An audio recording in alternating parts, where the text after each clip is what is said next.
പണ്ട് പണ്ടൊരു പൈങ്കിളി, പഞ്ചവർണ്ണ പൈങ്കിളി, പഞ്ചവടിക്കാട്ടിലൊരു കൂടുകൂട്ടി. ഒരു ചൈത്ര പഞ്ചവടിക്കാട്ടിലൊരു കൂടുകൂട്ടി. പഞ്ചവർണ്ണ പൈങ്കിളിയും പൈങ്കിളിയുടെ പെൺകിളിയും സന്തോഷത്തോടെ അങ്ങു താമസിച്ചു. സന്താപമില്ലാതെ താമസിച്ചു.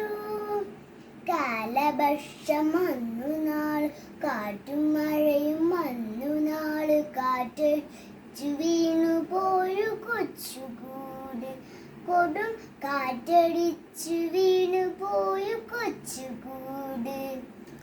പഞ്ചവർണ്ണ പൈങ്കിളിയുടെ കണ്ണിലിപ്പോൾ കണ്ണുനീര് വന്നു പോയി. പഞ്ചവർണ്ണ പൈങ്കിളിയും കരഞ്ഞു പോയി.